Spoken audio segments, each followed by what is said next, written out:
having to bail out, not happy to find the car in his path at that part of the circuit. You're looking at Kimi Antonelli, currently 16th fastest, with 14 laps on the board so far. Yeah, it was Gabriel Bortoleto that Verstappen nearly ran into at that part of the circuit. It's so difficult because a little bit like Leclerc, you're coming through and you're just completely blind when you're flashing through the high-speed section there. And you're getting a split second to decide when you see a slow-moving car in the way. And then you've got to hope that they're not in a split second doing the same thing as you are as well. And really, if that's the case, you're doing a Leclerc and Stroll and ending up in the same part of the track and having a collision. It's just such a workout for the race engineers as well to ensure that you're trying to give your driver the best communication possible so they can jump out of the way. But also, you've got to think about your tyre prep, your brake prep and everything else. So it's a busy old time. Kimi Antonelli, having gone through a pretty tricky home race weekend, said he learnt a lot about how to balance the responsibility of making all the media appearances and corporate appearances. And well, he's gone through that process now. He's had a practice session with Monza, and he's had a full Grand Prix weekend. He had the retirement, first time he retired in a Grand Prix. Previous worst result in Formula 1 was that 11th place where he just missed out on the points in Bahrain. But he continues on, driver who has experience around here in Formula 2 from last year. He's attacking. He is attacking. It's not going to be putting him right to the upper reaches of the order here. Antonelli at the moment 16th, but on a new soft tyre on this lap. So second set of tyres for him, and he's trying to use that grip to move forward. He doesn't in the end. But even a lap that's 2.3 seconds off the pace, it doesn't look slow, does it? You can see the car moving around. You can see Kimi working hard. As a rookie, he's obviously still got that little bit of margin. So even though the car's sliding, he's a bit further from the walls. We know George Russell was super close coming out of the Sainte-Devote corner to the wall. Maybe Antonelli's quite rightly giving it a bit more margin right now, and there's lap time in that. We are nowhere. Car is right corner super understeer, left corner super oversteer. There's an exasperation in the last couple of races to Charles Leclerc that you heard again there in that communication with the team, having finished last year so strongly, pushing that development really well all the way to the end of the season. And he's saying that they've got work to do. Well, they don't look bad on the times. He's right there now with Norris on the same time. We are nowhere.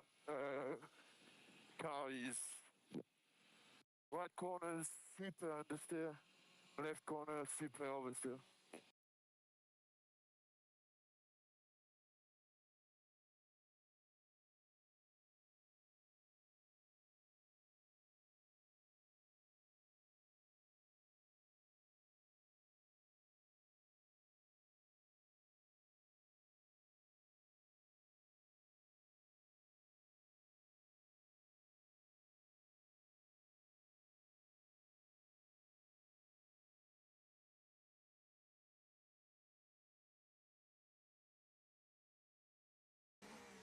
Lock up for Carlos Sainz, sent him deep using the runoff area at Sainte-Devote. That's the tricky braking zone. Then you said what corner's fun and what did you just need to survive? Survival corner, Sainte-Devote, and Sainz there with a big smoky lockup as he was trying to attack on a new set of soft tyres for him. He has got a time on the board on that tyre, then tried to improve on it, and that's the thing. One lap good, the next one you try and find that little bit more, especially on some of these tricky braking zones, and it doesn't necessarily go your way, so you've got to bail out of it where you can. Charles Leclerc coming into the final sector.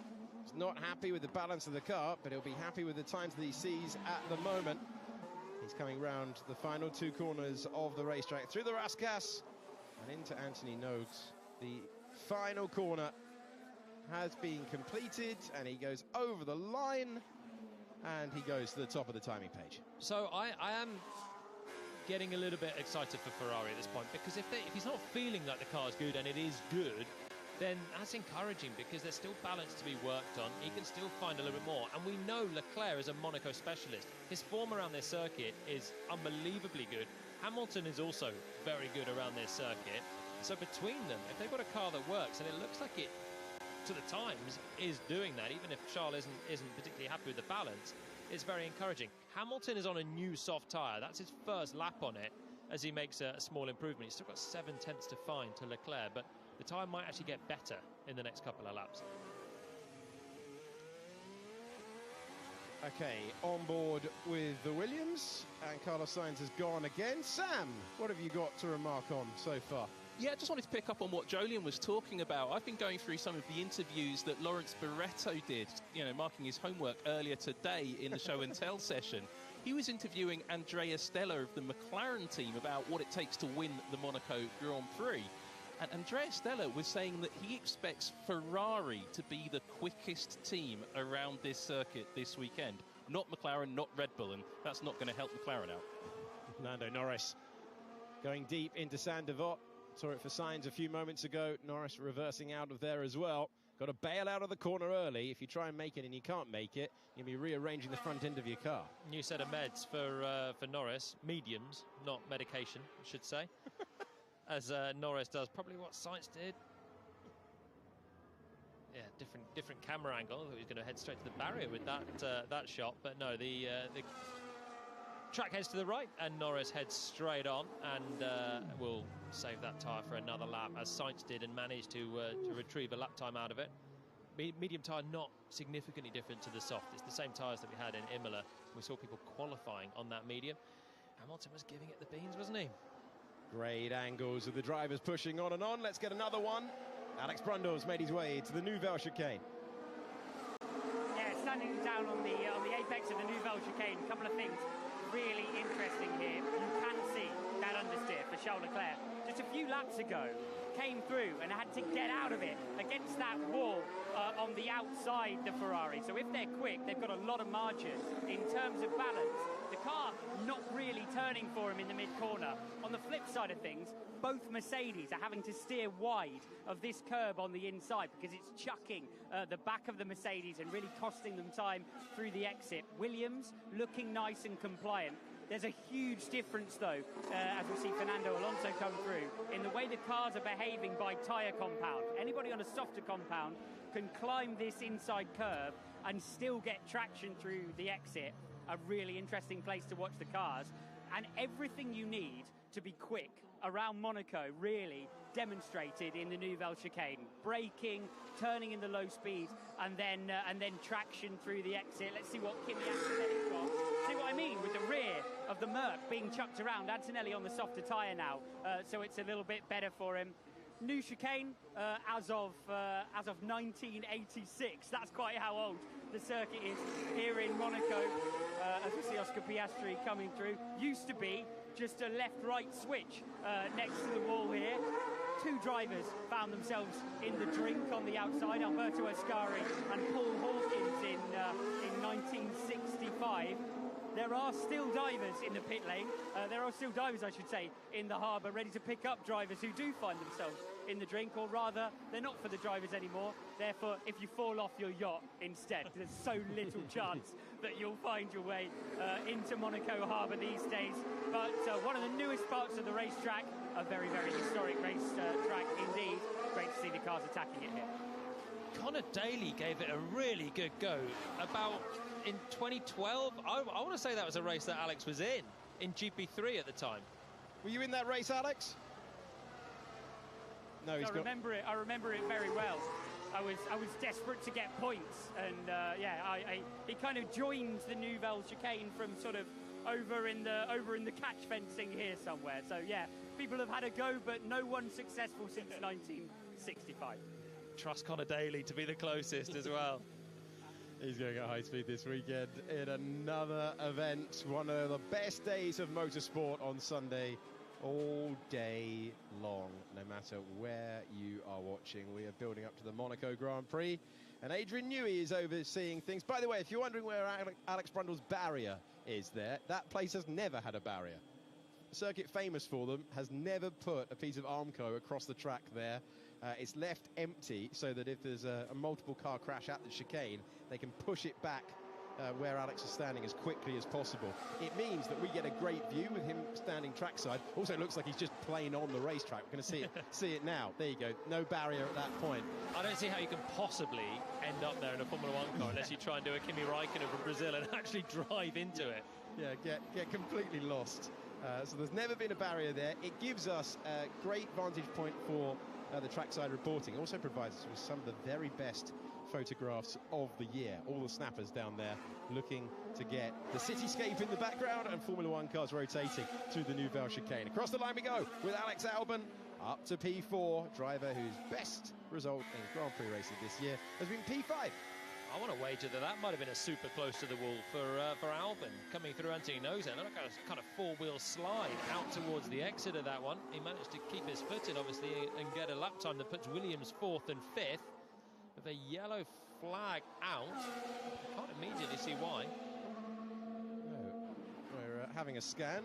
How close was Hadjar, by the way, as Alex was talking? That was a bigger hit of that inside wall, the second part of the swimming pool. That's the classic. It's such a difficult corner to get right.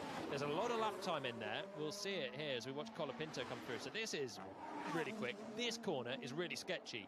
Into the right, you want to hug that inside barrier, but if you hit it, you're going to be in big trouble, and that has been the main source of incident over the last few years since they changed. I mean, that should be the Nouvelle chicane, shouldn't it? Changed that in 2017. I think that chicane came in, and it's a tricky one. Yeah, that used to be a much slower corner in previous eras, and they opened up. 2003, they opened up the final part of the circuit. The Rascasse used to be far tighter as well. So in the past, you were pointing straight at an Armco barrier there, and it was much slower speeds as a result. That extra tarmac has turned it into a really spectacular corner. And it was, so this circuit is constantly evolving in small ways. But that one, when I first drove it in GP2, was a much tighter corner, still with the runoff there. And then it was opened up to be the sort of vicious right-left bounce that it is now. And it's the speed that's come up that means judging your millimetre perfection to the inside wall is just that much more critical. You've got a big curb on the left-hand side as well if you don't completely bail out of it.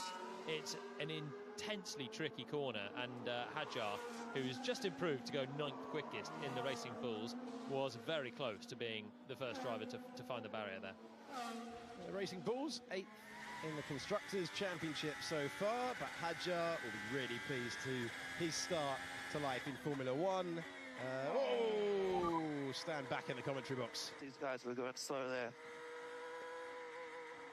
Sketchy stuff. Oh, it's another one. It's a blind approach up to Matinee. It's my favourite corner on the circuit.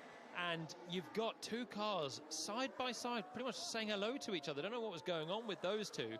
Hamilton comes through, and there was barely space for him to make it through, let alone try and keep his foot in for a fast lap. These guys were going slow there.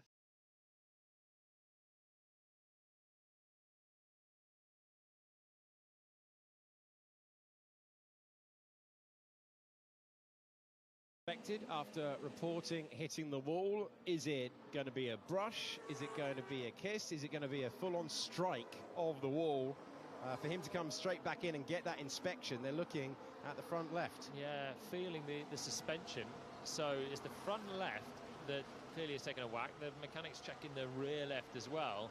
It's the front left suspension that they're having a look at, and they wave him out. So Piastri will join the fray again. Just a quick check to make sure that everything's pointing straight, and off he goes. Oh, I do like it when drivers start to feel the confidence and get right up to those barriers. For your info, front left is gone. I think there's something wrong with the car. Copy. He's very vocal for a man that's top of the times by 3/10, isn't he? For your info, front left is gone. I think there's something wrong with the car. Copy.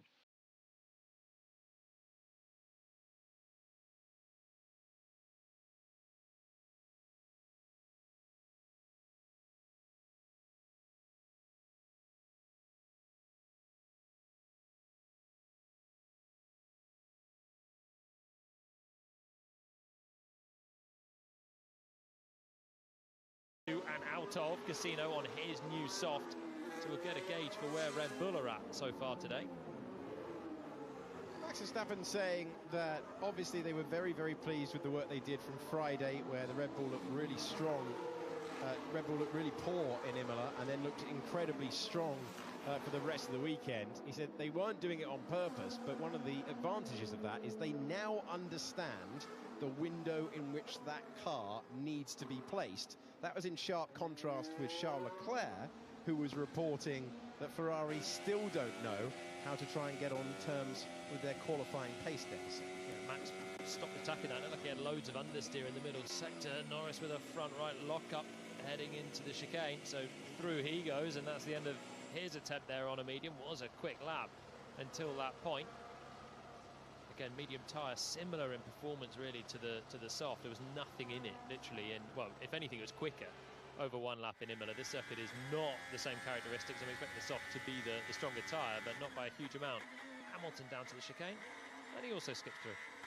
Choose your own adventure at the moment around Monaco as Hamilton gets a lock-up, chasing his 8th podium around this circuit. And the frustration writ large with the hand off the wheel. Let's get another update from Sam. Yeah, thanks, Alex. Just as we're looking at some of the drivers taking an alternative route around the race circuit, something I have noticed is that we haven't seen any updates from race control regarding impeding incidents around the circuit, and also that moment with Charles Leclerc and Lance Stroll earlier in the session. So I think it's going to be a bit of a busy post-session. On top of that, just another slight update on Max Verstappen. He's not only going around quite quickly, Red Bull are again running different nose configurations on their car. And Max Verstappen here, you can see him running the short nose. Yuki Tsunoda is running the long nose. Max Verstappen also has new electric motors in his power unit. They've changed that coming into this weekend. No penalty for that, but it's unusual to see the motors changed along with the turbocharger, which is changed. So it does suggest that maybe they discovered a little bit of a problem with the power unit he used in Imola. Thank you, Sam. Let's go to a very loud part of what is an iconic circuit. Alex Brundle has ventured to the exit of the tunnel. So standing down here, just to give you a feel for the assault on the senses for the drivers. As they exit the tunnel, of course, the eyes take a moment to adjust. And for those of you who've watched these races and thought, come on, just put a move down the inside of the Nouvelle Chicane. Just try and get down the inside there. This is what you'd have to do. This is the viewpoint. So you'd have to come out of the tunnel here, and then in this series, in this little section of racetrack, you've got to commit then if you want to get the move done. Down the outside of a braking zone that's blind, that's the 100-metre board on the right-hand side. They get a little bit past that before hitting the brake pedal. You can see the undulations in the racetrack as well. Then got to commit around the outside of this dirty section of racetrack down the outside, and just plain believe that the driver on the lovely rubbered-in part of the racetrack, you see Lewis Hamilton spark his way into the Nouvelle Chicane on there. It's gonna give you that little bit of space down in the apex. Of course, you can get out of jail free across one of 3 bits of runoff area there are around Monaco, but the commitment to get an overtake done down into that chicane, quite incredible. I'm listening for the braking points here. Lando Norris, super committed on the way in, but I did just see how to lock up in his McLaren and had to go straight across. And as you might expect, Max Verstappen, last of the late breakers, down towards the Nouvelle Chicane. Another brilliant vantage point here in Monaco. I'm going to keep watching here for a few minutes, and then wander back for the Formula 2 qualifying session. Oh, you're going to have to get a move on, Alex. Terrific. Good job that man spends many an hour in the gym, isn't it? Because that is going to be a trot back to our commentary position for the excitement of Formula 2. You can see every session live for Formula 1, 2, 3 and Academy on F1 TV. I'm not sure if that was where Piastri had his brush of the wall or not on the first apex there, as Russell did that wall there on the left. If it was fairly imperceptible. He got close on the exit of it, but definitely didn't touch as we saw the slow-mo.